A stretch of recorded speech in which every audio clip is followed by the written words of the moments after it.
नमस्कार, खमागणी, जय जय राजस्थान। कैसे हो सारे? एक बार पुनः सभी साथियों का हार्दिक अभिनंदन और स्वागत। सबसे पहले एक महत्वपूर्ण सूचना आप सभी को, अगर आपके पास में 10 मिनट का समय है तो इस वीडियो को अगर आपने शुरू भी कर लिया है तो 10 मिनट तक इंतजार कीजिएगा। पूरी बातों को आप सुनकर जाइएगा। जहां तक आपको जो प्रमाणित न्यूज़ मिलती है उन सभी बातों पर हम चर्चा करेंगे। आपका क्या सिलेबस होगा, कौन कौन से हैं जो आपके बीच कल से जो न्यूज़ चल रही है, उन सभी बातों पर हम चर्चा करेंगे। अगर आपके पास 10 मिनट का समय है तो जरूर दीजिएगा। अब देखो, शुरुआत करते हैं। पहली बात, जो कल एक न्यूज़ चली थी और हमारे टेलीग्राम पर भी हमने उपलब्ध करवाई थी कि सीईटी जो भर्ती है वो क्या सीईटी नहीं, सॉरी, राजस्थान पुलिस जो भर्ती है वो क्या सीईटी से बाहर होगी। पहला सवाल ये था। दूसरा जो सवाल था कि भाई विभाग के अंदर ये न्यूज़ आई कैसे, यानी अपने पास विभाग से ये न्यूज़ अपने पास आई कैसे। और फिर ये सवाल है कि भाई जब सीईटी का आयोजन नहीं हो रहा है तो विभाग क्या चाह रहा है, विभाग ने ये न्यूज़ क्यों डाली होगी, या फिर कहीं जो मीटिंग हुई होगी इनकी क्या वार्तालाप हुई होगी, मेन चीज़ें क्या है, उन सभी बातों पर हम चर्चा करेंगे। तमाम साथियों का एक बार पुनः हार्दिक अभिनंदन, स्वागत। जो भी तैयारी कर रहे हैं उन युवाओं के लिए महत्वपूर्ण सूचना है, खुशखबरी भी है, तैयारी में लगे रहो। मैं एक एक मुद्दे पर हम चर्चा करेंगे। सबसे पहले जो हमारे सामने जो मुद्दा है वो यही, इन्हीं सवालों का मुद्दा है। रोजाना अपडेट की तरह पाने के लिए आप टेलीग्राम पर जरूर बने रहें, जहां पर आपको सारी सूचनाएं मिलती रहेगी। सीधा सा जाइएगा टेलीग्राम पर, या कमेंट बॉक्स में पिन किया हुआ है, आप वहां से ज्वाइन कर सकते हो। जीके गजान सर जो 53,000 के समथिंग विद्यार्थी जुड़े हुए, आप ही जुड़े रहना, ताकि आपको सारी चीज़ों की नॉलेज मिलती रहे। क्या ये भर्ती सीईटी से बाहर होगी, नई भर्ती कितने पदों पर होगी, विभाग क्या चाहता है, सिलेबस क्या जारी होगा।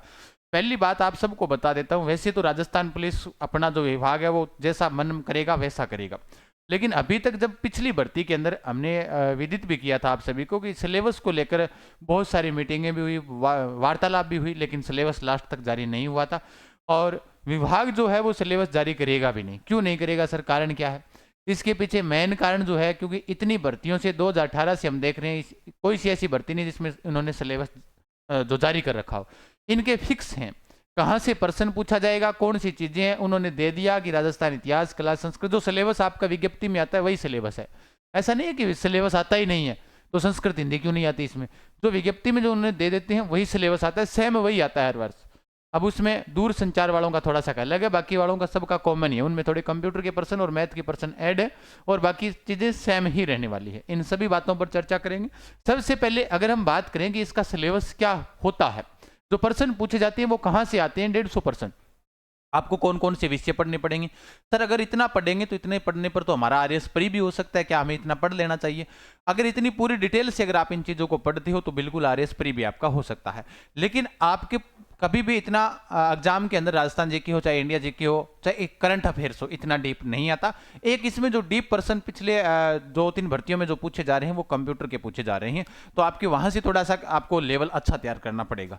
हम सभी बातों पर चर्चा करते हैं। जैसे अगर सिलेबस की बात करें तो इसमें राजस्थान जीके कंप्लीट है। अर्थव्यवस्था के अंदर विद्यार्थियों का सवाल कि इकोनॉमिक्स हमें सारी पढ़नी पड़ेगी क्या? नहीं, जो कृषि से संबंधित आंकड़े हैं और जो अन्य संबंधित, जो भी खनिज से संबंधित जो आंकड़े आए हैं वो ही आंकड़े आपको पढ़ने हैं। इकोनॉमिक्स के अंदर ऐसा नहीं है कि पूरी इकोनॉमिक्स आपको पढ़नी है, नहीं, आंकड़े पढ़ने हैं नवीनतम जो भी चल रही हैं, ठीक है, बजट पढ़ना है जो भी नवीनतम चल रहा है, उसके अलावा नहीं पढ़ना। बाकी ये वाली चीजें आपको कॉमन पढ़नी पड़ेगी सभी को। करंट अफेयर्स 6 माह तक का पूछा जा रहा है, पिछली 2-3 भर्तियों में देख लेना आप। एक भर्ती के अंदर जो अपने उन्होंने ऑनलाइन एग्जाम करवाया था उसमें तो पुराना पूछ लिया था, 1 साल तक पूछा था, लेकिन उससे पहले वाली भर्ती देखोगे तो 6 माह तक का है, पिछली भर्ती देखोगे 6 माह तक का है। हम चर्चा करेंगे कि इसके अंदर पद इस बार कितने खाली हैं, अगर ये बिना सीईटी होती है तो कैसी होती है, उन पर भी चर्चा करेंगे। एक बार मैं आपको बता देता हूं, कंप्यूटर, रीजनिंग, मैथ साधारण पूछा जाता है, यानी बेसिक आएगा आपको, एडवांस नहीं पूछा जाता। ये 1-2 सवाल तो आ जाते हैं जो आरएसी कांस्टेबल के लिए, जो जीडी के लिए अप्लाई करते हैं उनके लिए आते हैं। बाकी अगर दूर संचार वाला आता है तो उनके थोड़ा सा अलग आ जाते हैं। भारत के अंदर अगर हम बात करें तो भारत का इतिहास, भूगोल के नॉर्मल पर्सन आते हैं। कला संस्कृति के अंदर जैसे कोई मकबरे, कोई किला है, उन्हीं से संबंधित पर्सन पूछा जाता है। संविधान के ठीक ठाक पर्सन आते हैं, 2-3 पर्सन देखने को मिल जाते हैं अपने को। उसके अलावा इकोनॉमिक्स के अंदर भी आंकड़े ही पूछे जाते हैं आपसे, भारत के अंदर भी।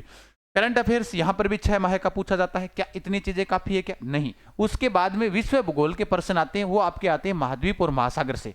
अगर आपके महाद्वीप और महासागर आपके तैयार है तो इसका मतलब ये हुआ कि यहाँ से कोई प्रश्न गलत नहीं होता, जैसे ऊंची चोटियां हो गई, वो वाली चीजें हो गई।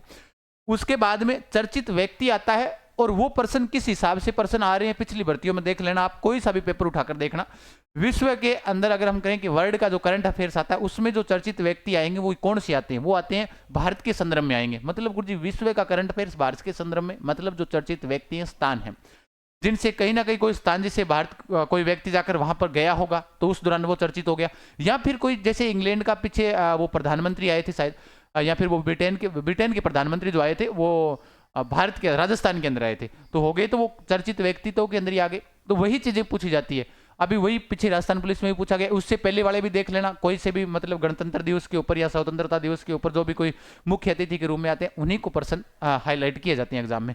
ये तो इसका सिलेबस है। अब क्या इसके टॉपिक वाइज सिलेबस भी जारी होगा क्या? विभाग नहीं करेगा मेरे हिसाब से तो। बाकी आप इस चीज के लिए माथापच्ची न करते हुए इन चीजों को पढ़े। अब सर हमें इन चीजों को जारी को ही पढ़ना पड़ेगा तो हम क्या करें, इतनी इतनी चीजें थोड़ी पढ़ी जाती है। अच्छा, इसके अंदर एक चीज और ध्यान रखना, विज्ञान भी और साथ में ऐड है। ये तो हमने लिखा नहीं है लेकिन मैंने अब लिख देता हूं, ये इसलिए लिखा लास्ट के अंदर। साइंस के नॉर्मल पर्सन आते हैं आपके 4-5 पर्सन आएंगे, 5-6 पर्सन नॉर्मल है। एक बार वो 2018 वाली भर्ती में जब बी पार्ट पास करना था उस दौरान ज्यादा पर्सन पूछे थे, लेकिन अभी नॉर्मल पर्सन पूछे जा रहे हैं। इन सब के लिए मैं हमेशा एक राय देता हूं कि आप मेरा कोई ऐसा मत सोचना गुरु जी थे किताब खातर करे हो, किताब तो हमारी भी खुद की आती है, लेकिन मैं बता रहा हूं इन सब के लिए एक लूसेंट बुक पढ़ लो आप, काफी है, कोई दिक्कत ही नहीं है। बाकी माथापच्ची करने की आवश्यकता नहीं है ना। अपना लूसेंट के साथ कोई टाइप है कि भाई आप सोचोगे भाई गुरुजी कैसे करें, हमारी आ रही है, मैं तो खुद कह रहा हूँ, लेकिन मैं कहना चाहता हूँ कि भाई इसके अंदर आप लूसेंट बुक पढ़ लीजिएगा, ये वाली के अंदर भी क्लियर हो जाएंगे, विश्व भूगोल के माध्यम महासागर भी वहां से भी क्लियर हो जाएंगे। करंट अफेयर्स के लिए आपको रोजाना पढ़ना ही पड़ेगा, महीने की जो आती है वो वाली पढ़ो, अपडेट जो टेलीग्राम पर हम दे रहे हैं वो भी पढ़ लिया करो, कोई दिक्कत नहीं है, ताकि आपकी सारी चीजें क्लियर हो जाए। ठीक है, उसके बाद में एक जो आपके आते हैं महिला व बच्चों से संबंधित योजनाएं आएगी, ना कि धाराएं, आईपीसी की धाराएं नहीं पूछी जाएगी, योजनाएं पूछी जाती है। अब जो आपके सभी सवाल आते हैं ये तो सिलेबस है, इस सिलेबस के हिसाब से आप तैयारी करें। ठीक है, उसके बाद आगे की ओर बात करें कि भाई मेन रूप से आज की जो न्यूज आई थी, कल जो न्यूज चल रही थी कौन सी, कि सीईटी के बिना हो सकती है राजस्थान पुलिस भर्ती। कारण क्या है? क्योंकि विभाग ये चाहता है कि भाई जो भर्ती है, पद खाली हो, वो जितना जल्दी हो सके उतना जल्दी भरे जाए, विभाग की यही है भाई। अब विभाग की दिक्कत आ रही है कौन सी? बोले सीईटी। भाई सीईटी अब आयोजन नहीं हो रहा है तो विभाग की दिक्कत है, विभाग कह रहा है कि पद भरो।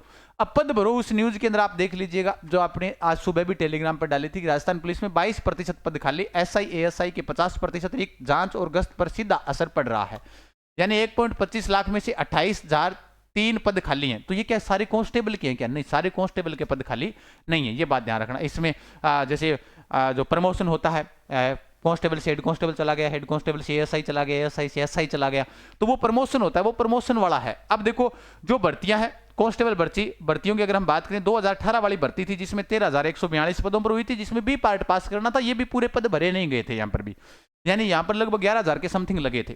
फिर 2020 के अंदर होती है 5,000, क्योंकि जो ये भर्ती थी इसको 2 भागों में विभाजित कर दिया था, ये गहलोत जी की सरकार में होती है, तो इन्होंने 5400 और 4500 पर हुई। फिर 2023 वाली जो आपके ऑनलाइन हुई थी वो कौन सी भर्ती थी? वो थी जो ऑनलाइन एग्जाम 3578 पदों पर हुआ। इसमें जो प्रस्तावित जो पद दिए थे, इन्होंने बोले कि जून जुलाई में एग्जाम होगा, उसमें 4,000 पद दिए थे। फिर न्यूज आई 10,000 पदों पर पुनः भर्ती होगी, जो पुलिस जो महानिदेशक थे उन्होंने बताया भी था।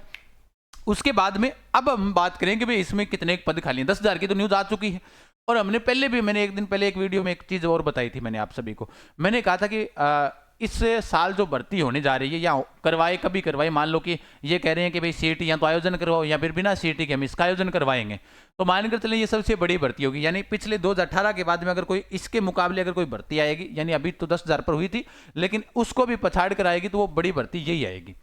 अभी मेरा कहने का मतलब ये नहीं है कि आप भी कोई अन्य हमारा उद्देश्य हो, इससे आप तैयारी करोगे तो लग जाओगे। 10,000 पीछे लगे थे तो वर्दी आपको भी मिल जाएगी अगर आप तैयारी करते हो तो बढ़िया तरीके से। अब हम बात करें कि भाई इन चीजों के अंदर कितनी चीजें हैं, कैसे खाली हैं, कितने पद खाली हैं, तो आप सीधे से एक एक चीज देख लीजिएगा। भाई जयपुर कमीशन में सबसे ज्यादा दबाव यहां पर भी है, कुल रिक्त पद 2955 पद यहां पर तो रिक्त हैं, यानी खाली चल रहे हैं जयपुर कमिश्नरेट में। उसके बाद में पूरी डिटेल्स के अंदर से मैंने एक टेलीग्राम पर एक पोस्ट सुबह सुबह भी डाली थी, अगर आपने देखी हो। देखो राजस्थान पुलिस विभाग में स्वीकृत 1 लाख में से क्या इतने पदों में से इतने खाली है, राजस्थान पुलिस में 22% खाली है, एसआई एएसआई के 50% ये लिखे हुए। भर्तियां धीमी, रिटायरमेंट तेज। राजस्थान पुलिस 2000 स्वीकृत जो पद थे वो 4,000 थे, अब भी पदों की संख्या है वो इसमें बहुत ज्यादा खाली है। इस पूरी न्यूज को अगर आप पढ़ोगे ना तब आपको पता चल जाएगा कि इसमें जिस हिसाब से कांस्टेबल के जो पद बता रहे हैं वो 14,000 के समथिंग है। ये टोटल 28,000 है, लेकिन 14,000 से समथिंग कांस्टेबल के पद खाली हैं। भर्ती तो ये बड़ी आएगी। 2 बातें आपकी क्लियर होगी, क्योंकि विभाग ये चीज कह रहा है कि या तो सीईटी का आयोजन करवाओ। अगर आप सीईटी का आयोजन नहीं करवा रहे हो तो हमें दिक्कत है, हमें पुलिस विभाग के अंदर पुलिस चाहिए, कांस्टेबल चाहिए हमें, तब वो लगेंगे तो मतलब ये हुआ कि सीईटी आपकी दिक्कत कर रही है, या तो सीईटी इसके बाहर करेंगे हम इसे, या सीईटी का आयोजन करवा लो। तो हो सकता है कि सीईटी हट भी जाए। अभी तक तो सीईटी के अंदर ही है ये भर्ती, ध्यान रखना। ऐसा नहीं है कि अभी सीईटी में नहीं है, अभी तक तो सीईटी में ही है। अगर सीईटी का आयोजन नहीं कर पाते हैं तो फिर समस्या, जो आपके लिए खुशखबरी भी है, और वैसे कई विद्यार्थियों को ये सोच भी है कि सर इससे बहुत सारे विद्यार्थी है वो छंटित हो जाते हैं। वरना तो सीधी सी बात है, जब 2018 वाली भर्ती, जब 20-22 लाख फॉर्म भरे गए थे, 18-20 लाख फॉर्म थे, वही बात है कि 14,000 पदों पर या 10,000 पदों पर भी ये भर्ती आती है तो 20-22 लाख फॉर्म आराम से भरे जाएंगे, ज़्यादा ही भरे जाएंगे, क्योंकि सीईटी जो 12वीं पास विद्यार्थी होगा वो अप्लाई करेगा, और जिसका सीईटी पास नहीं होता है वो अप्लाई नहीं कर सकता। जैसे पिछली भर्ती के अंदर 10,000 लगे थे विद्यार्थी, तो 5.5 लाख के समथिंग सारे फॉर्म थे, जिसमें 2 फॉर्म भी लगवाए गए थे। कौन से? दूर संचार वाला 2 लगा सकता है, बाकी आप 2 फॉर्म नहीं लगा सकते इसके माध्यम से। तो डबल फॉर्म कुछ तो हुए हैं उनके भी, तो 5-5.5 लाख विद्यार्थियों ने पेपर दिया। अगर सीईटी नहीं होती है तो ये फॉर्म 20 लाख के आसपास जाएंगे। विद्यार्थी की मनसा यही रहती है, या तो सीईटी का आयोजन करवा लो, सीईटी का आयोजन करवाकर भर्ती करवा दो, बस मेन बात ये। अगर सीईटी का आयोजन नहीं होता है टाइम पर तो विभाग है वो फैसला ले सकता है। ये आपके बीच पहला सवाल आता है। जो आपके मुख्य सवाल था वो यही वाला था। भाई ये जो न्यूज़ चल रही है वो झूठ नहीं है, एकदम सत्य न्यूज़ थी। नई भर्ती के अंदर जो पद होंगे वो पद कितने के होंगे? 10,000 से अधिक पदों पर ये भर्ती होगी। विभाग क्या चाहता है? विभाग ये चाहता है कि या तो सीईटी का आयोजन कराओ, अगर नहीं करवाते हो तो हम बिना सीईटी के पेपर करवाएंगे। सिलेबस जारी होगा कि नहीं होगा? अभी तक तो हुआ नहीं। पिछली बार भी बहुत ज़्यादा मीटिंगें भी कर ली, सारे मांग भी हमने की थी, फिर भी सिलेबस विभाग ने जारी नहीं किया। ये अपना विभाग है, जैसा करेगा वैसा करेगा। लेकिन आप जिस हिसाब से तैयारी कर रहे हो उस हिसाब से आपके लिए बेहतर यही है कि आप इन चीज़ों को पढ़िएगा। अब आती है बात आगे की ओर। कोई विद्यार्थी अगर तैयारी करना चाहता है, सीईटी साथ में पढ़ना चाहता है, तो बेंच तो सारे अवेलेबल है नाम मात्र शुल्क पर। अभी आप सब के लिए एक चीज़ अलग से हम चला रहे हैं, वो कौन सी है? शेड्यूल आधारित टेस्ट सीरीज, यानी टॉपिक वाइज। क्योंकि लगभग चीज़ें जो पिछली बार विद्यार्थी पॉइंटों से रहे हैं, उन वो विद्यार्थी अच्छी तैयारी है उनकी, वो सीईटी अगर आयोजन होगा तो सीईटी पास भी कर लेंगे। और सीईटी पास करने के बाद आती है किसके ऊपर बातें आती है? वो टॉपिक वाइज टेस्ट सीरीज या फुल टेस्ट पर वो तैयारी करता है विद्यार्थी। अभी शेड्यूल आधारित एक टेस्ट सीरीज हम शुरू कर रहे हैं। उड़ान एजुकेशन ऐप प्ले स्टोर से डाउनलोड करिए। कोई समस्या है तो इन नंबरों पर कॉल या मैसेज कर सकते हो आप। अब इसमें चीज क्या है? संपूर्ण विषयों का अध्ययन होगा जो मैंने लिखे हैं। कौन सी चीजें लिखी है? अब देखो, इसमें जो चीजें लिखी है, इसमें करंट अफेयर्स की ई बुक दे देंगे साथ में आपको हर महीने की। वो तो मैंने आपको कही रखा है, पीडीएफ के रूप में जो ई बुक तैयार हो रही है वो आपको नाम निःशुल्क दी जाएगी। ठीक है, आप जनवरी का, फरवरी का, मार्च का इस हिसाब से पढ़ते रहना। तो उसमें एक चीज़ ये हो जाती है कि आपको किताब लाने की जरूरत नहीं पड़ेगी। आपको जब मन में आया, आप मान लो कि एग्जाम इसका दिसंबर में हो रहा है और आपको 1 साल तक का करंट अफेयर्स पढ़ना है, तो जनवरी 2026, फरवरी सबकी पीडीएफ डाउनलोड करी और उसकी फोटोकॉपी निकलवाई और पढ़ते रहना। ठीक है, तो ये वाली चीज़ें साथ में रहेगी। आंकड़े जो सिलेबस ये दे रखा है, और इन सिलेबस के अंदर जितने भी टॉपिक हैं उन सभी की टॉपिक वाइज टेस्ट सीरीज कौन सी विशेषता क्या रहेगी? सभी प्रश्न व्याख्या सहित होंगे, रंगीन प्रश्नों के साथ विद फोटो, उनकी पूरी डिटेल्स व्याख्यात्मक मिलेगी। कोशिश ये रखेंगे कि जैसे ई बुक वाली चीज़ें तैयार हो जाती है उसके बाद में इनकी भी हम पीडीएफ बना कर दें, जिससे आप एक बढ़िया तरीके से फोटोकॉपी भी निकाल सको इन सब चीज़ों की। क्योंकि टेस्ट अलग होता है, टेस्ट का फॉर्मेट अगर आप फोटोकॉपी में निकालोगे तो आपके सही नहीं आएगा, उसकी पीडीएफ अलग से बनानी पड़ती है। तो उसमें क्या हो जाएगी? रीचेकिंग भी हो जाएगी टेस्ट के साथ साथ में, और पीडीएफ निकालकर उसको आप पढ़ भी सकते हो और टेस्ट भी दे सकते हो। व्याख्या अगर देखो तो आप मिलान करते रहना। भाई टेस्ट में मिलान हो गया कि कौन सा प्रश्न गलत हुआ, और गलत होने के बाद में व्याख्यात्मक तरीके से ढंग से पढ़ लेना। क्योंकि फोन पर ऊंचा खिसकाते रहो सारी चीजें नहीं देख पाते। तो प्रिंट वाले भी इसमें साथ में सुविधा दे देंगे। जो भी जितने भी टेस्ट होंगे उन सब की पीडीएफ बनाकर आपको उपलब्ध करवाई जाएगी। नया बेंच भी अपने पास यही वाला शुरू है। एक तो खाकी बेंच जो चल रहा है अभी, नया चलाने का कोई मतलब नहीं है, इसमें थोड़े बहुत टॉपिक हुए हैं तो आप पढ़ सकते हो। उड़ान एजुकेशन ऐप्स के माध्यम से तैयारी कर सकते हो। तो मेन चीज़ें जो चल रही है उन सभी बातों पर हम चर्चा कर चुके हैं। बाकी अधिक जानकारी के लिए आप टेलीग्राम पर बने रहें, और अगर हो जाए तो और भी बेस्ट है। लेकिन विद्यार्थी तो यही चाहता है ना कि सीईटी का आयोजन करवा कर भी की जाए ताकि फायदा मिले। बहुत सारे विद्यार्थी ये चाहते हैं कि बिना सीईटी करवा दो, भर्ती तो करवाओ ताकि फॉर्म भरे जाने शुरू हो जाए। विभाग इसके ऊपर जल्द फैसला लेगा। अधिक कोई भी आपको प्रतिक्रिया देनी हो तो आप कमेंट बॉक्स के माध्यम से रख सकते हो। हम फिर मिलते हैं, तब तक के लिए खम्मा गणी। हाँ, टेलीग्राम और ऐप के माध्यम से जुड़े रहें, जहां पर आपको करंट अफेयर्स की सारी चीज़ें ई बुक पीडीएफ आपको मिलती रहेगी। धन्यवाद साहब, फिर मिलेंगे। खम्मा गणी। जय जय राजस्थान। राम राम साहब।